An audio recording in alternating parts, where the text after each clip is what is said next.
విశాఖ నగర ప్రజలందరికీ కూడా నూతన సంవత్సర శుభాకాంక్షలు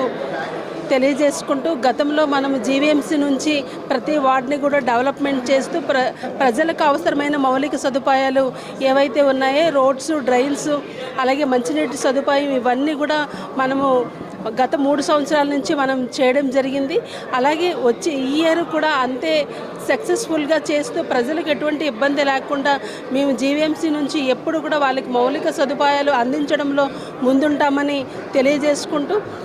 ప్రతి ఒక్కరూ కూడా ఈ నూతన సంవత్సరంలో అందరూ ఆనందాలతో ఉండాలని, అలాగే ఆ సింహాద్రి అప్పన్న స్వామి ఆశీస్సులు ఎల్లవేళలా ఉండాలని మనస్ఫూర్తిగా కోరుకుంటూ మీ ద్వారా ప్రింట్ అండ్ ఎలక్ట్రానిక్ మీడియా ద్వారా ప్రజలందరికీ కూడా నూతన సంవత్సర శుభాకాంక్షలు మరియు సంక్రాంతి శుభాకాంక్షలు తెలియజేసుకుంటున్నాం. హృదయపూర్వకంగా నూతన సంవత్సర సంక్రాంతి శుభాకాంక్షలు తెలియజేసుకుంటూ ఈ నూతన సంవత్సరం ఆ దేవుడి ఆశీస్సులతో రాష్ట్ర ప్రజలందరికీ కూడా ఆయురారోగ్యాలు, అష్టైశ్వర్యాలు సిద్ధించాలని, అనుకున్నటువంటి ప్రతి కార్యక్రమం విజయవంతంగా ఈ సంవత్సరం సాగాలని, ఆ భగవంతుడి ఆశీస్సులు ప్రతి ఒక్కరికి ఉండాలని, రాష్ట్ర భవిష్యత్తు బాగుండాలని, ఉన్నటువంటి ప్రభుత్వం కూడా గత సంవత్సరం ఎన్నికల్లో ఇచ్చినటువంటి హామీలు నిలబెట్టుకోవాలని వైఎస్ఆర్ కాంగ్రెస్ పార్టీ మా పార్టీ అధ్యక్షుడు జగన్మోహన్ రెడ్డి గారి తరఫున,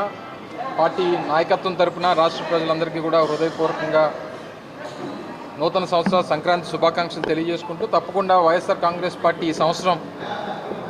ప్రజల పక్షాన ప్రతిపక్షంగా ప్రభుత్వం మీద ఒత్తిడి తీసుకొచ్చేటువంటి విషయాల్లో కానీ,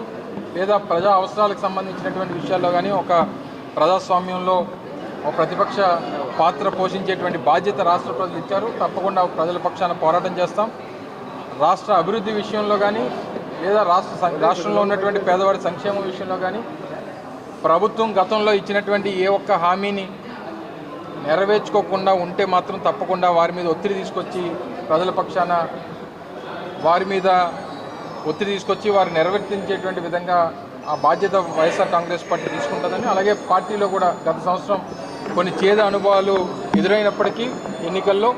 రానుటువంటి కాలంలో అవి ఏంటి, ఆ పొరపాట్లు ఏంటి, ఆ పొరపాట్లను ఏ రకంగా అధిగమించాలి, తప్పకుండా రానుటువంటి కాలంలో ఏ రకమైనటువంటి బాధ్యత వైఎస్ఆర్ కాంగ్రెస్ పార్టీ నాయకత్వం తీసుకోవాలనేటువంటి విషయంలో కూడా ఈ సంవత్సరం తప్పకుండా జగన్మోహన్ రెడ్డి గారు అన్ని జిల్లాల పర్యటన, కార్యకర్తలతో ఇంటరాక్షను, 6 నెలల్లో మొత్తం 26 జిల్లాల్లో పర్యటనలు ముగించి కార్యకర్తల్లో మరొకసారి నూతన ఉత్తేజాన్ని నింపేటువంటి బాధ్యత కూడా ఈ సంవత్సరం